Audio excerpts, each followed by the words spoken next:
Paul, one of the people I first interviewed doing betting people was Steve Starkey. Now, Steve Starkey's Amy Starkey's dad, who runs Newmarket Racecourse, amongst others. He is a professional punter on reality TV. Now, I didn't realise there was such a thing, but there is, and apparently you're one of these people as well. Yeah, I love that label. You're one of these people, and this was when I was betting full time as well. This was a part of the industry where even people I knew on racecourses were like, "You're betting on that crap?" It's like there's a lot of an edge there. I remember having a chat with our anti-post manager one point when I worked at the Tote, and he said that the only thing that they don't have an edge on, because all they know is there's a list of people, and you're guessing their backgrounds. I mean, now internet can do a quick search, but I think one of my edges is having worked in entertainment so much, I know a bit of a background on some of these people. So people with dance backgrounds who are going into Strictly Come Dancing have a huge advantage. So are there? Well, I know there are because he told me. But you've got a little So you see websites dedicated to sort of monitoring online polls and sort of sharing this sort of info. So have you got a little network of professional punting reality TV people that you get together? There's a couple. I wouldn't say they're on a poll, but they have the same bets I do, where we look for as soon as the lists come out. And Strictly is very interesting because Strictly doesn't release the list all at the same time. They tend to drip feed them one each day. And we've all, in between us in the past, worked in the entertainment industry, so we know some of the people with their backgrounds. I mean, there was one of the girls at Strictly recently who had a background in dance, hell of an advantage. And the BBC or the ITV, whenever they do their shows, they always play it down and, oh, it's a different style of dance, it's a different competition altogether. It's like, yeah, but it's still somebody who's been trained and it has a real edge. I remember the Coronation Street actress who didn't win Dancing on Ice, which I think she got beat in the final, and had a decent sized bet on her. Her dad was a professional ice skater. So I thought, as a kid, she must have gone to the rink a lot. So this is the sort of stuff you try and ferret out that, that's not in the public domain to try and get the edge. Yeah, a lot of it as well, it's pre-managed. The idea of phone votes determining the winners, I've long given up on that theory. There's a lot that goes on. There's a Strictly one, which I have to be careful talking about because I was told to shut up about it in the past.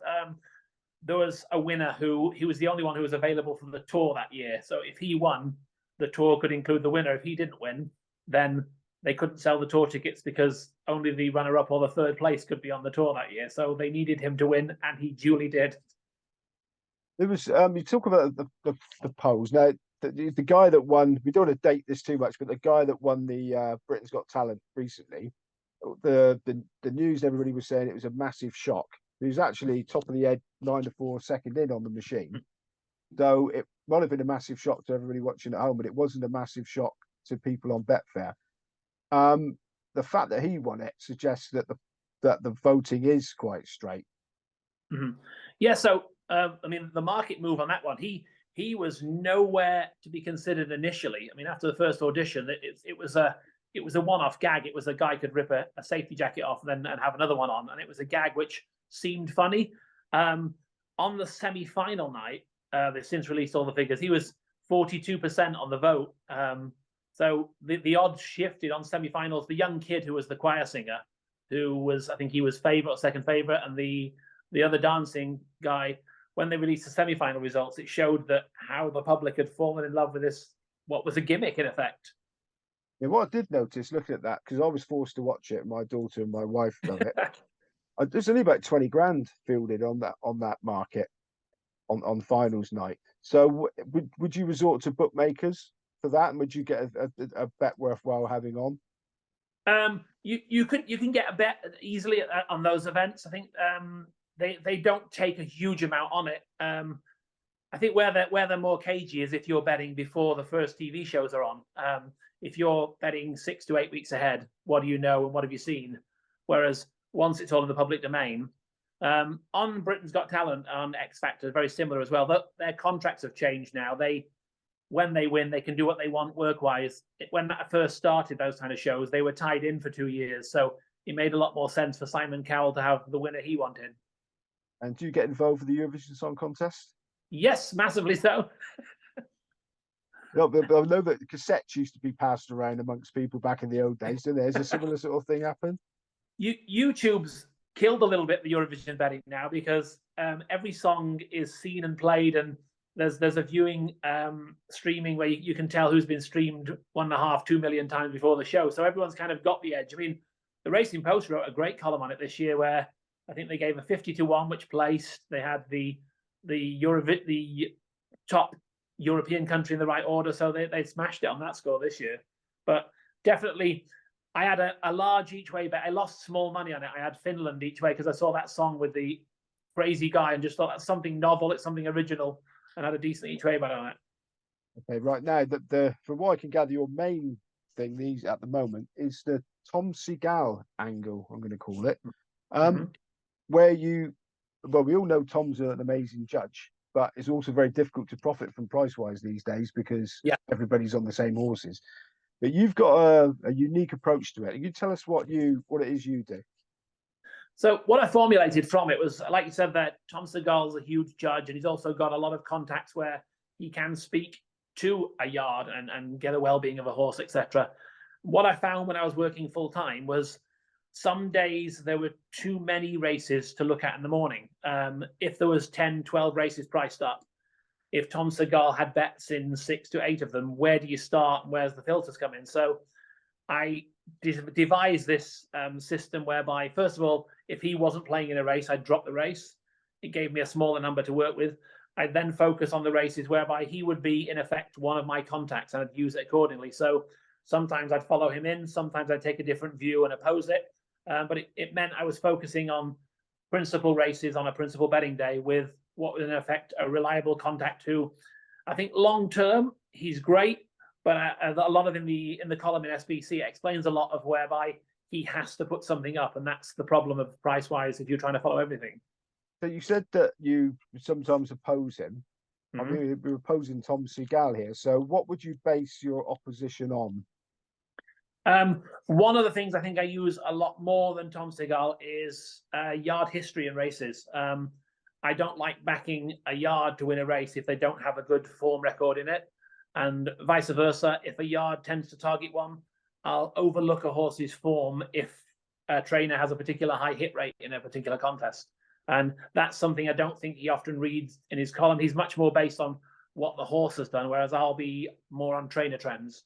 And where did when did this sort of idea sort of pop into your head? I'm going to start sort of filtering Tom's bets. So a section of my betting was always early price races, and it was just called that, and I kept it separate from my day-to-day betting. And then I think it became overwhelming where sometimes you'd open a Racing Post and there was say 10, 12 races priced up, and that's in effect 2 race meetings, and you've got about an hour before the prices start shifting. So the cut down came probably 2004-05 when I went full time. I started focusing on less races, but thinking if Tom Segal's found a betting angle in it, let's make that race more of a feature than the 20-runner handicap that nobody has an opinion on. And have you met Tom? I mean, does he know that you do this? Have you spoken to him about it? So I've not spoken to him about the filtering of this. I've spoken to him on phones going back to when I worked in the industry.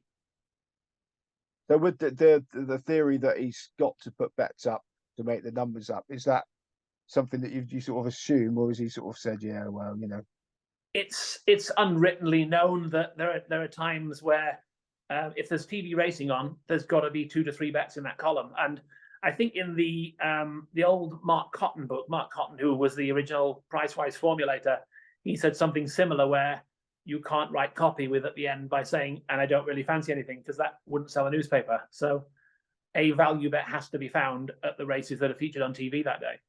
Now, this is something that I know that we talk about the Smart Betting Club in a bit, but this is something that you provide via the Smart Betting Club. Do you sort of sell your advices? Are you like a tipster, racing advisor, whatever, on the side to your punting? So we've had it free for close to 2 years. We Pete, who runs the magazine, said you can write a free column and we'll monitor your results. So I'm all legal and above board there, and we've had clients free up until a few weeks ago, where it's now a paid service. It's been doing about between 13 and 16% yield. And if you've got a limited number of clients, because obviously if you've got too many, they're not going to get the price. Then you're going to end up being a losing service, aren't you? If it's Yes, that's correct, and that is it's that betting pattern rule as well. If you've all found the same horse, and if 100 people want £100 on a horse at 10 to 1 at the same time, it's a red flag, and that's something I've learned from the past. Is definitely got to keep it restrictive for the sake of betting patterns get seen. My wife's betting account was closed shortly after mine with one firm where they noticed her betting patterns are very similar to mine. Definitely go to prison for that. I mean, this idea of filtering tipsters, to get what they really fancy. There's a lot of tips, especially if you're involved with the smart betting club. There's a lot of tipsters out there that are very genuine and they are very profitable. They could be a lot more profitable if you could filter them out. Have you looked at the possibility of doing a similar thing to what you do with Tom to another? There is one. I don't know if I can say. I can tell you off the record, but there's one service I'm currently a member of who I'm doing something similar now, where there's a certain percentage where the hit rate is a lot higher than at the higher ends of the market. He's had one big price winner, but everything else has fallen in a certain bracket. So I'm focusing more on that now, and that's something I wouldn't say I'm actively betting them right now, but I've definitely got an eye on that with a view to the future. And are you liaising with that tipster to sort of suggest that maybe it's something they're totally unaware of that they're doing wrong that might help their sort of strike rate anyway?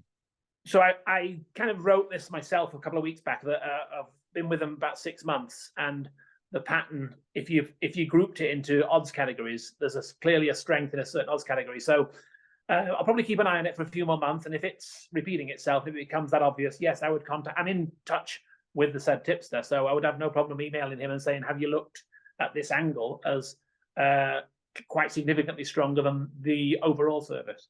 And you briefly talk about golf. You mentioned you bet on the golf as well. What's your angle with that? Golf.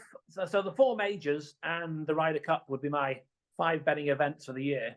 I love the fact that I know that bookies want people to buy into these tournaments, because then they want you to be a golf bettor every week. And the each way angle, the odds are so generous in some of the tournaments. I mean, the Masters paying sometimes first 8, first 10 in a tournament, which a lot of the old boys at the bottom are almost there by honor and degree. So I love the fact of I'll have an in-depth study starting about the Sunday, and then on the Wednesday, I'll use sportinglife.com, I'll use Steve Palmer, and I'll use my own opinions, and we'll generally back 3 or 4 players for the tournament. And work your way through the bookmakers until they close you all down, I suppose.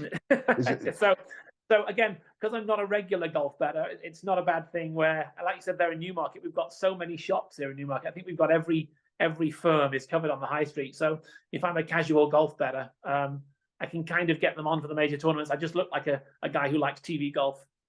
Okay, right. And finally, Paul, you seem to be very happy doing what you do on the cruise ship, splitting it all up. Is there ever a time when you think there'll be enough mileage in betting to do it full time again, or are you happy combining your 2 lives? So looking to get off ships, if not immediately in the next couple of years. I'm looking for an outlet off the ships now. We're mortgage free now, not all to betting, but it's helped. So lifestyle's changed a bit. My well-paid entertainment job, tax-free, is not as essential as it was when I had a mortgage and when I was funding everything. There's less living costs now. Whatever job I do, it will be less than what I do on the ships. It will also be home-based, and I'll never give up the betting. The betting will always be at least a side job.